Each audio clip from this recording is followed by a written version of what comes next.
12th A3 student in commerce.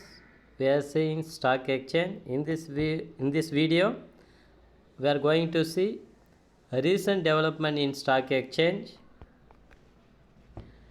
The structure of stock market in India has undergone a vast change due to the liberalization process initiated by the government. நம்ம இந்திய அரசாங்கம் கொண்டு வந்த அந்த தாராளமயமாக்குதல் பார்த்திங்கன்னா stock எக்ஸ்சேஞ்சோடைய கட்டமைப்பில் பல மாற்றங்களை ஏற்படுத்தியிருக்குது. A number of new structure have been added to the existing structure of Indian Stock Exchange. இந்திய பங்கு மாற்றத்தில் தற்போது இருக்கக்கூடிய கட்டமைப்பில் பல புதிய கட்டமைப்புகளை இணைச்சிருக்கிறாங்க. A brief description of this structure in the Indian stock market system is presented below. இந்தியாவில் இருக்கக்கூடிய பங்கு மாற்றக அமைப்பில் இந்த கட்டமைப்பு பற்றி சிறு விளக்கமாக சொல்லியிருக்கிறாங்க. National stock market system. National stock market system was advocated by the high power group and the establishment of new stock exchange headed by Sri M. J. Pervani, popularly known as Pervani Committee.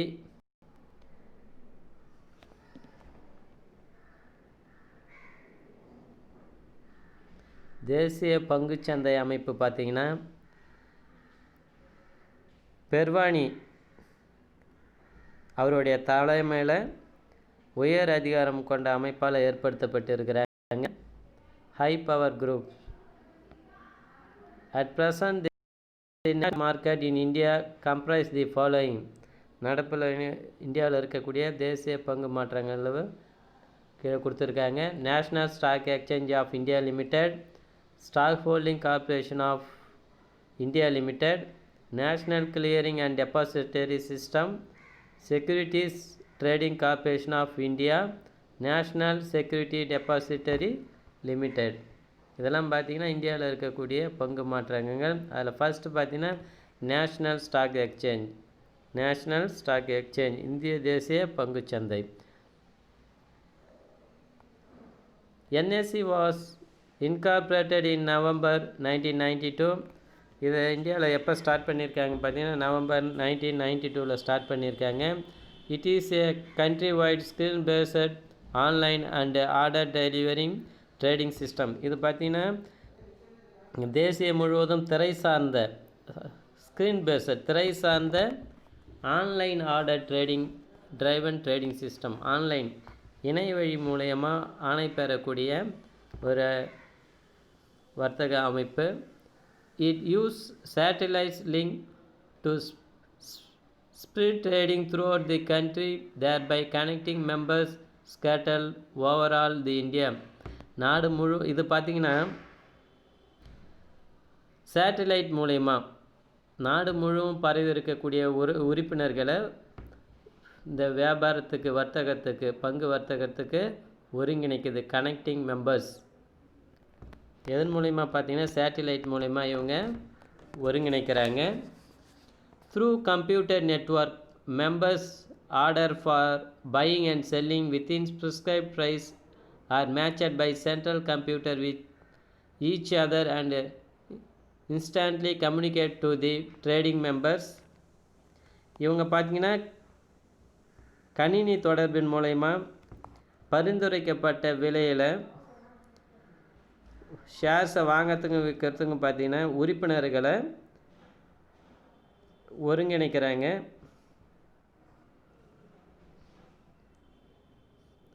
NSE has 2 segment. NSE பார்த்தீங்கன்னா 2 செக்மெண்ட்டாக இருக்குது. ஒன்று வந்து டெப்ட் segment கடன் அமைப்பு, இன்னொன்று பார்த்திங்கன்னா முதல் அமைப்பு அப்படின்னு சொல்லி 2 பிரிவாக இருக்குது.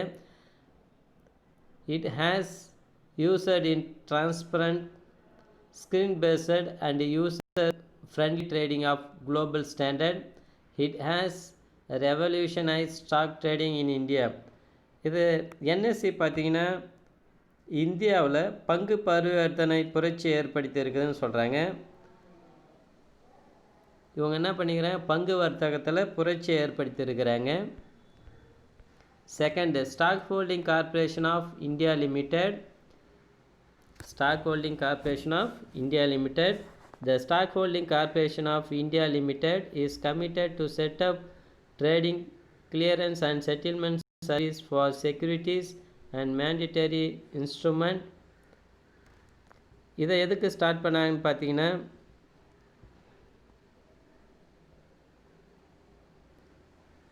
ஷேர்ஸ் விற்பனையை விரிவுபடுத்துறதுக்கும் இந்த தீர்வுகள் சேவைகளை விரைவாக செய்து முடிக்கிறதுக்கும் இதை ஸ்டார்ட் பண்ணியிருக்கிறாங்க. SHCIL game into being in 1986. இது எப்போ ஸ்டார்ட் பண்ணியிருக்காங்க பார்த்தா 1986 ஸ்டார்ட் பண்ணியிருக்காங்க. HCIL is the first depository participant registered with SEBI. செபியில் பதிவு செஞ்ச முதல் வைப்பு அமைப்பு இதுதான். And act as an agent of national security depository. இவங்க பார்த்திங்கன்னா தேசிய பத்திர அமைப்பில் முகவராக செயல்படுறாங்க. தேசிய பத்திர அமைப்புக்கு முகவராக செயல்படுறாங்க, ஏஜெண்ட் மாதிரி செயல்படுறாங்க. It started is actual operation இன் 1988. இவங்க பார்த்தீங்கன்னா இவங்களுடைய பணியை 1988 செஞ்சுட்டு வராங்க. It's head office in Mumbai. இவங்களுடைய தலைமையகம் பார்த்திங்கன்னா மும்பையில் இருக்குது. It's branch network cover Calcutta, Delhi and Chennai. இவங்களுடைய பிரான்ச்சஸ் பார்த்திங்கன்னா கிளைகள் கல்கத்தாவில் இருக்குது, டெல்லி அண்ட் சென்னையில் இருக்குது. தேர்ட் பார்த்திங்கன்னா national clearance and depository system, தேசிய தீர்வுகள் மற்றும் வைப்பு அமைப்பு. Tissue system was created chiefly to help overcome the problem of settlement and clearance of transaction consequent to enormous workload on the clearing agents and share transfer agencies. பங்கு மாற்றக அமைப்பு தீர்வுகள் அமைப்புடைய அதிகபட்ச பணி சுமையால் ஏற்படக்கூடிய தவறுகளை சரி செய்யறதுக்கும் பிரச்சனைகளை தீர்க்கிறதுக்கும் இந்த அமைப்பை ஏற்படுத்தியிருக்கிறாங்க. The problems mainly arose out of systematic risk like counterparty risk, credit risk, bad delivery, long delay delivery, counterfeit script and forget script. இந்த தவறு எதால் ஏற்படுதுன்னு பார்த்தீங்கன்னா கடன் இடர்பாடு, மோசமான வழங்கல், காலதாமதமான வழங்கல், இந்த மாதிரி காரணத்தால் தான் இந்த தவறுகள் ஏற்படுது.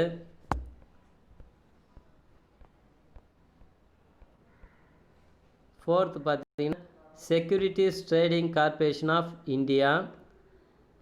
தி bank of India set up securities trading corporation of India limited in May 1994 under the provision of the Indian Companies Act 1956. இந்த அமைப்பை பார்த்தீங்கன்னா security trading corporation of India, இந்திய பத்திரங்கள் வர்த்தக கழகம், இந்திய பத்திரங்கள் வர்த்தக கழகத்தை பார்த்தீங்கன்னா ரிசர்வ் பேங்க் 1994 ஸ்டார்ட் பண்ணியிருக்காங்க. இதை எப்படி ஸ்டார்ட் பண்ணாங்கன்னு பார்த்தீங்கன்னா இந்திய கம்பெனி சட்டம் 1956 படி 1944 மேல ஸ்டார்ட் பண்ணியிருக்கிறாங்க. இதை ஸ்டார்ட் பண்ணுறதுக்கு துணையாக இருந்தவங்க யாரான்னு பார்த்தீங்கன்னா public sector banks and all India financial institutions, பொது கழக வங்கிகளும் அகில இந்திய நிதி நிறுவனங்களும் இதை உருவாக்குறதுக்கு துணையாக இருந்திருக்கிறாங்க. The main objectives of establishing the corporation was the foster the development of an active secondary market for government securities and bonds issued by public sector undertaking. பொதுத்துறை நிறுவனங்கள் பார்த்திங்கன்னா இரண்டாம் நிலை சந்தையில் கவர்மெண்ட் அரசாங்க பத்திரங்கள், பொது பத்திரங்களை விற்பனையை விரைவுபடுத்துவதற்காக இதை ஸ்டார்ட் பண்ணியிருக்காங்க. விற்பனை செயல்திறனை விரைவுபடுத்துறதுக்காக இதை ஸ்டார்ட் பண்ணியிருக்கிறாங்க. It has an authorized and paid up capital for 500 crores. இதுக்கு பார்த்தீங்கன்னா அங்கீகரிக்கப்பட்ட அது பெய்ட் அப் கேபிட்டல் செலுத்தப்பட்ட முதல் பார்த்தீங்கன்னா 500 கோடி. அதில் ஆர்பிஐ கான்ட்ரிபியூட்டட் 50.18%. இதில் 50.18% பங்கு வந்து ஆர்பிஐ கான்ட்ரிபியூட் பண்ணியிருக்கிறாங்க. The RBI in December 1997 divested part of its equity in STCI in favor of the Bank of India, an existing shareholder of the company.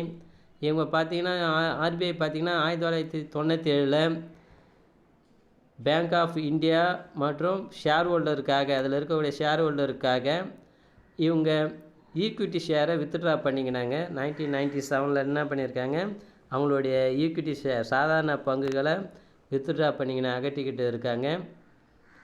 National security depository limited 5th point பார்த்தீங்கன்னா இந்தியாவில் இருக்கக்கூடிய தேசிய பங்கு சந்தையில் 5வது பார்த்தீங்கன்னா national security depository limited. The government of India enacted the depository act in August 1996, paving the way of setting up depository in India. இந்திய அரசாங்கம் பார்த்திங்கன்னா 1996 வைப்பு சட்டம் கொண்டு வந்து இந்த வைப்பு கழகத்தை ஸ்டார்ட் பண்ணியிருக்கிறாங்க. Security depository limited, national security depository லிமிட்டை உருவாக்கியிருக்கிறாங்க.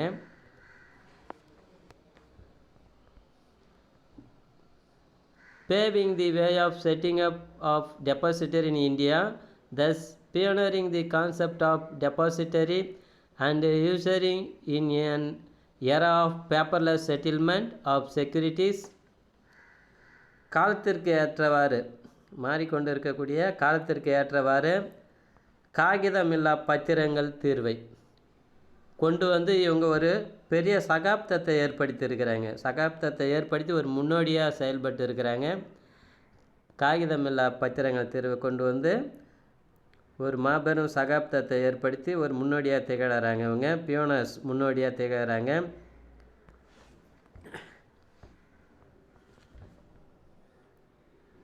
National securities depository limited NSDL was inaugurated at the first depository in India on November 8, 1996. தேசிய பத்திரங்கள் வைப்பு கழகம் பார்த்திங்கன்னா 1996 நவம்பர் 8 ஸ்டார்ட் பண்ணியிருக்கிறாங்க. Trading in dematerialised securities and the national stock exchange commenced in December 26, 1996. 1996 டிசம்பர் 26 பார்த்தீங்கன்னா நேஷ்னல் ஸ்டாக் எக்ஸ்சேஞ்சு டிமெட்டீரியலைஸ் செக்யூரிட்டிஸை விற்பனை பண்ணுறதை ஆரம்பிச்சிருக்கிறாங்க. காகிதமில்லா பங்கு விற்பனை இவங்க எப்போ ஸ்டார்ட் பண்ணுறாங்க பார்த்தீங்கன்னா டிசம்பர் 26, 1996 ஸ்டார்ட் பண்ணுறாங்க. The Bombay Stock Exchange also extended the facility of trading in dematerialized securities from December 29, 1997. இவங்களும் பார்த்தீங்கன்னா பாம்பே ஸ்டாக் எக்ஸ்சேஞ்சும் எக்ஸ்டெண்ட் பண்ணுறாங்க டிமெட்டீரியலைஸ் செக்யூரிட்டிஸ்க்கு 29, 1997 எக்ஸ்டெண்ட் பண்ணுறாங்க. இப்போ நம்ம இந்த வீடியோவில் பார்த்தீங்கன்னா ரீசன்ட் டெவலப்மெண்ட் இன் ஸ்டாக் எக்ஸ்சேஞ்சை பற்றி பார்த்துருந்துருப்போம். ஸ்டாக் எக்ஸ்சேஞ்சில் எந்த மாதிரியான புதிய கட்டமைப்புகளை கொண்டு வந்தாங்க, இந்தியாவில் தேசிய பங்குச்சந்தை எத்தனை இருக்குது, அதை பற்றி ஃபுல்லாக பார்த்துருப்போம். 5 வகையில் national stock exchange, stock holding corporation of India, national clearance and depository system, securities trading corporation of India, அடுத்தது நேஷ்னல் செக்யூரிட்டிஸ் டெபாசிட்டரி லிமிடெட் 5 பார்த்துருப்போம். நெக்ஸ்ட் வீடியோவில் நம்ம Nifty, Sensex, future market, option market, stock trading time of India அதை பற்றி பார்க்கலாம். லம்பார்ட் street, Wall Street இதை பற்றி கொஞ்சம் ப்ரீஃபாக பார்க்கலாம். Thank you student.